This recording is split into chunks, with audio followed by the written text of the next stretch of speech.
The credit alert notification appeared on my phone at 11:42 p.m. on a Tuesday night. New account opened. Business Express credit line, $75,000. I sat up in bed, staring at the screen in the darkness of my bedroom. I definitely hadn't opened any business credit accounts. I immediately logged into my credit monitoring service and scrolled through the recent activity. My heart sank as I found 3 new accounts opened in the past week: a $75,000 business line of credit, a $50,000 equipment financing loan, and a $125,000 commercial real estate loan.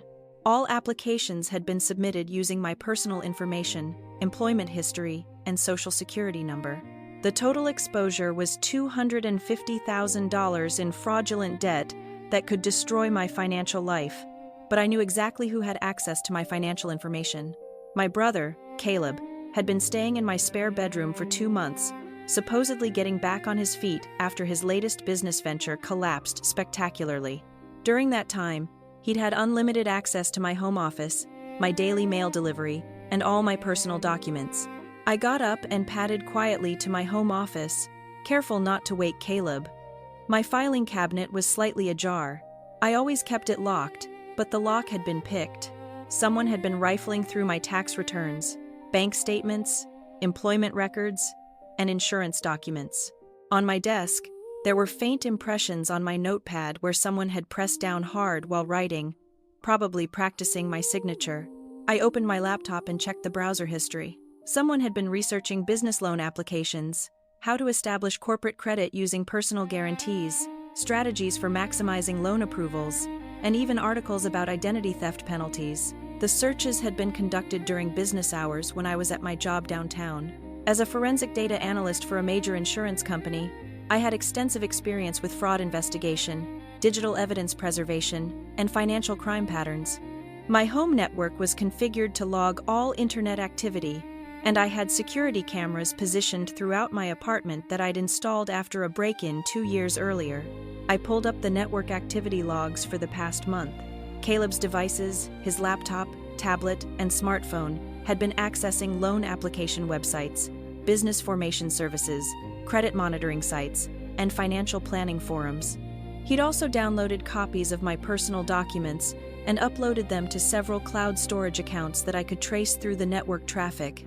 The security camera footage was even more damning.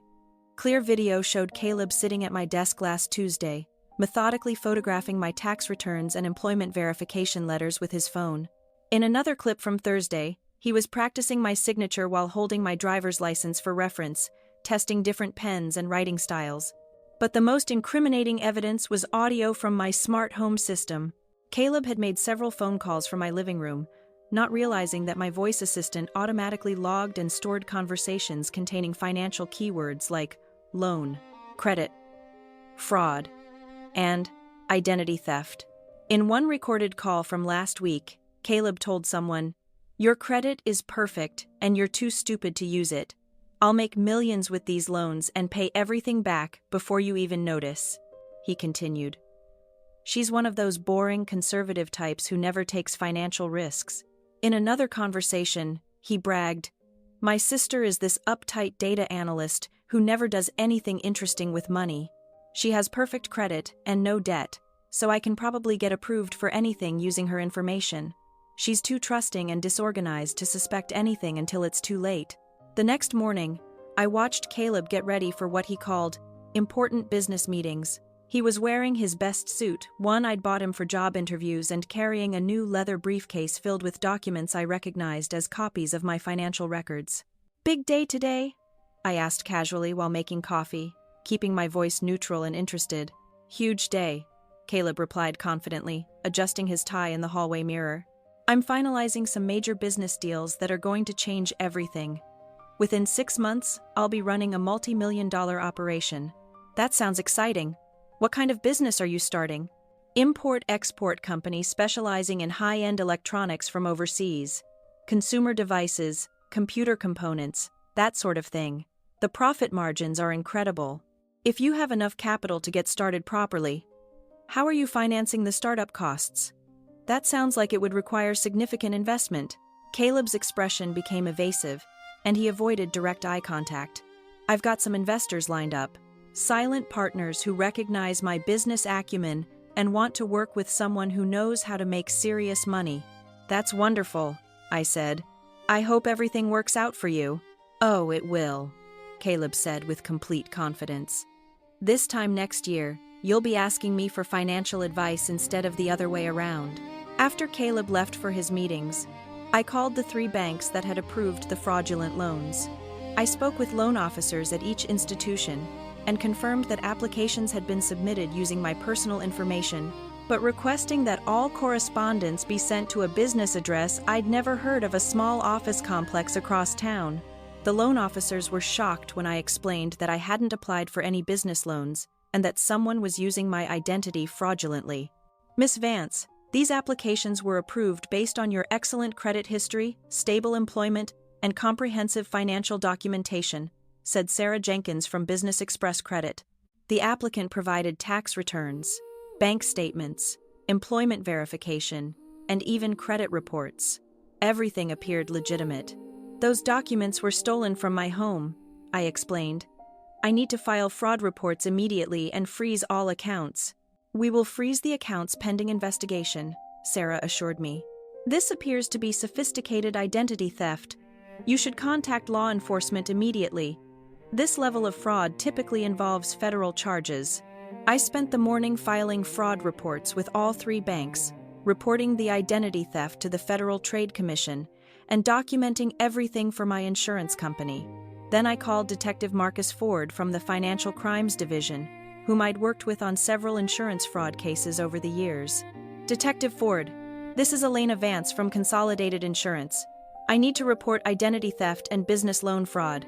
I have extensive evidence, including video footage, audio recordings, and digital forensics. How extensive are we talking? He asked, his interest clearly piqued. Complete documentation of a systematic fraud scheme, including network logs, security camera footage, audio recordings of the perpetrator admitting to the crimes, and a timeline showing premeditation over several weeks. That's more evidence than we usually see in identity theft cases. Can you come in this afternoon? Bring everything you have. At 2 p.m., I sat in Detective Ford's office with 2 thick folders of printed evidence and a laptop containing digital files. The documentation was overwhelming. Screenshots of fraudulent loan applications, network activity logs showing Caleb's research into business loan fraud, security camera footage of him stealing my documents, audio recordings of him bragging about his scheme, and a detailed timeline showing his systematic approach to identity theft. Elena, this is some of the most comprehensive fraud evidence I've seen in 15 years of financial crimes investigation, Detective Ford said, reviewing the materials spread across his desk. You documented everything. I'm a forensic data analyst by profession, I replied. I know how to preserve digital evidence, maintain chain of custody, and build cases that will hold up in court. Detective Ford examined the bank statements showing the fraudulent accounts and loan disbursements. Your brother obtained $250,000 in business loans using your identity. The applications show sophisticated planning, premeditation, and knowledge of banking procedures. He's been living in my apartment for 2 months, systematically collecting my personal information. The camera footage shows him photographing my documents over several weeks, not just a single opportunistic theft. The audio recordings are particularly damaging, Detective Ford noted, playing back Caleb's recorded conversations. He explicitly admits to identity theft and fraud. He also demonstrates clear knowledge that his actions were criminal and that he was deceiving you. What kind of charges are we looking at? I asked. Identity theft, bank fraud, wire fraud, and potentially money laundering if he's moving funds between accounts to hide the source. With this amount of money involved and evidence of premeditation, we're definitely talking about federal charges. He could be looking at 8 to 10 years in prison. Detective Ford leaned back in his chair. There's something else you should know. We've been tracking a pattern of family-based identity theft cases recently. Perpetrators often target relatives because they have easy access to personal information, and they assume family loyalty will prevent prosecution. Caleb definitely assumed I wouldn't catch him, or wouldn't pursue charges if I did, I said. The sophistication of his scheme suggests this isn't his first time committing fraud. We'll run his background and see if there are other victims we don't know about. That evening, Caleb returned home in an excellent mood, carrying shopping bags from expensive stores and practically bouncing with excitement. "Elena, you'll never guess what happened today." He set down bags from Nordstrom, the Apple Store, and a high-end luggage retailer. "All my business financing came through. I now have access to over $250,000 in working capital." "That's wonderful," I said, maintaining my supportive sister act. "Your investors must really believe in your business plan." "They do. In fact, I've already started making some strategic purchases for the company." He showed me a new Rolex Submariner watch, an expensive Italian leather briefcase, and a top-of-the-line MacBook Pro. Image is everything in international business. You have to look successful to attract the right clients and partners. That makes sense. When do you expect to start seeing returns on your investment? Within 90 days, I should be generating enough revenue to pay back the initial loans and start expanding operations. This time next year, I'll probably be worth millions. Maybe I'll even hire you to do my corporate accounting. Caleb spent the next hour showing me business cards he'd had printed with gold embossing, a company website he'd hired a developer to create, and incorporation documents for his new business, Vance Global Logistics LLC. He'd used the fraudulent loan money to create an elaborate facade of legitimate business operations. I've rented an executive office suite in the financial district, hired a receptionist and a secretary, and even put a down payment on a warehouse facility for inventory storage, he said proudly. "This is going to be the business venture that finally makes me rich and proves everyone wrong about my abilities." What Caleb didn't realize was that none of the loans he'd obtained were actually his responsibility. Since he'd used my identity and credit history, I was legally liable for all $250,000 in debt if the fraud wasn't discovered and prosecuted. His business empire was built on my financial reputation, and his failure would destroy my credit rating. The next morning, Detective Ford called with an update from his investigation. "We've traced the business address your brother listed on the loan applications. It's a small executive office he rented using cash payments and fake business references. We also found the warehouse facility and confirmed he's been spending the loan money on business setup costs and personal luxury purchases." "What's the next step in the investigation?" "We're preparing search warrants for the office, the warehouse, and your apartment. We want to seize all evidence of the fraud and any assets purchased with the stolen loan money. The prosecutor wants an airtight case before we file federal charges." "When will you execute the warrants?" "Tomorrow morning around 9 a.m. We'll need you to be present when we search your apartment since it's your primary residence. Can you arrange to be available?" "Absolutely. I'll make sure I'm home. One more thing. Don't let on to your brother that you know about the fraud. We want to catch him with all the evidence in place before he has a chance to destroy anything or flee." The next morning, I woke up early and waited for Caleb to leave for his fake office. He left at 8:30 a.m., as usual, carrying his expensive briefcase and talking loudly on his phone about important business calls he needed to make in meetings with potential overseas suppliers. At 9:15 a.m., Detective Ford arrived with 3 other officers, a federal agent, and several evidence technicians carrying boxes and camera equipment. They presented me with search warrants for my apartment and Caleb's rented office space. "We'll be as careful as possible with your belongings," Detective Ford assured me as his team began systematically documenting and seizing evidence from my home office and Caleb's temporary bedroom. "We found additional fraudulent documents," one of the evidence technicians told Detective Ford, holding up fake business licenses, forged bank statements, and counterfeit corporate seals. "Your brother created an entire fictional business empire using your sister's credit and identity." They seized Caleb's laptop, tablet, smartphone, several boxes of financial documents, printed loan applications, and copies of my personal information that he'd been storing in his room. They also photographed the notepad with signature practice marks, collected fingerprint evidence from my filing cabinet, and documented the sophisticated setup he'd created for identity theft. At 11:30 a.m., my phone rang. It was Caleb calling from his rented office space. "Elena, there are FBI agents and police officers here with search warrants." His voice was panicked and confused. "They're taking all my business equipment, computers, and documents. They're saying something about identity theft and federal fraud charges." "What's going on?" Did someone steal your identity? I asked calmly, following Detective Ford's instructions to not reveal my involvement. I have no idea what's happening. You should cooperate with them completely and answer all their questions honestly. They're asking about loan applications and bank fraud. They want to know where I got the money to start my business. This is insane. I haven't done anything wrong. I have legitimate investors and proper business licenses. Just tell them the truth about your business, Caleb. If everything is legal and legitimate, you have nothing to worry about. They're putting everything in evidence boxes and taking my computers. How am I supposed to run my business without my equipment? 2 hours later, Detective Ford called me back with an update on Caleb's arrest. We've arrested your brother on federal charges of identity theft, bank fraud, wire fraud, and money laundering. He initially denied everything and claimed his business was legitimate, but when we showed him the video evidence of him stealing your documents and the audio recordings of him admitting to fraud, he broke down and confessed to the entire scheme. How did he react to being caught with all that evidence? First, anger. He was furious that you had security cameras and audio recording in your apartment. Then, desperation. He kept insisting that he planned to pay back all the loans from his business profits, so it wasn't really theft. He doesn't seem to understand that using someone's identity without permission is a serious federal crime, regardless of intent to repay. What happens next in the legal process? He'll be arraigned tomorrow morning on federal charges.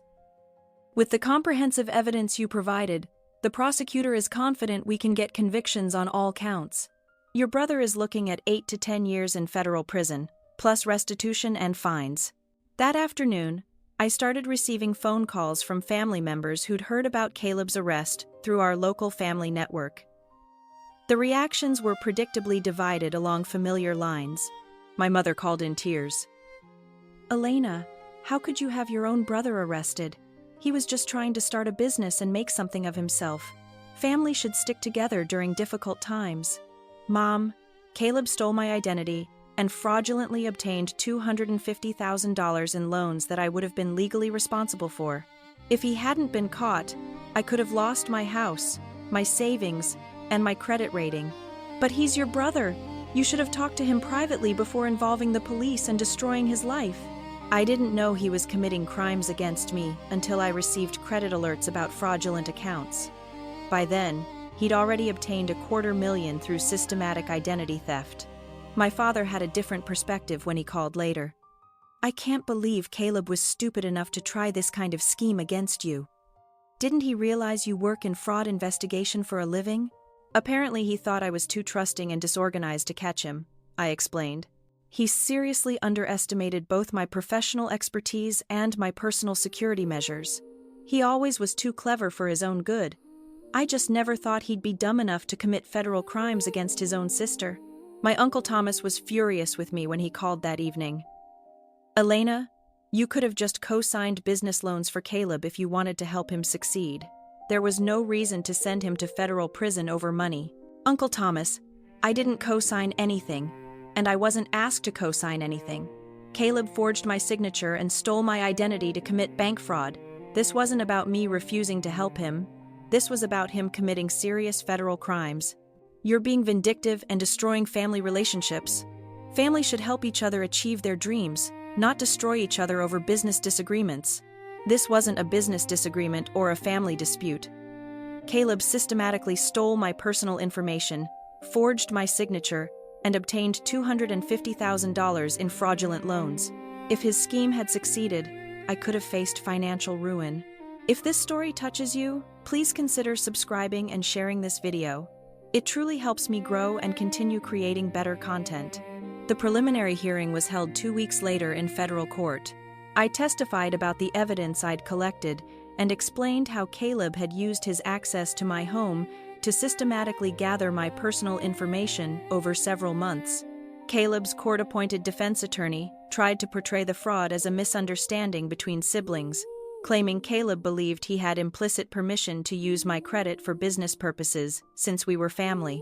But the recorded phone calls where he explicitly stated that I was too stupid to use my perfect credit and that he would commit fraud before I even noticed completely undermined that defense strategy. The federal prosecutor played the audio recording where Caleb said, My sister is this uptight data analyst who never does anything interesting with money. She has perfect credit and no debt, so I can probably get approved for anything using her information. She's too trusting and disorganized to suspect anything until it's too late. The federal judge was clearly not impressed with Caleb's justifications. Mr.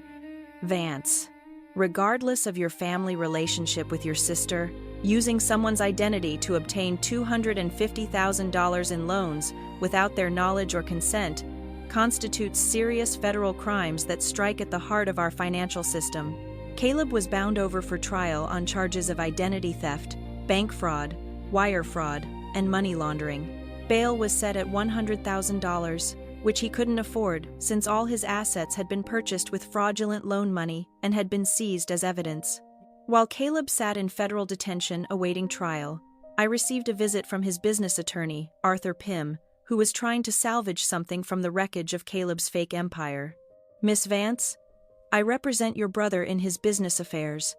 I wanted to discuss the impact of these criminal charges on his company operations and see if we can work out some kind of arrangement. What kind of business operations? His entire company was funded with fraudulent loans obtained through identity theft.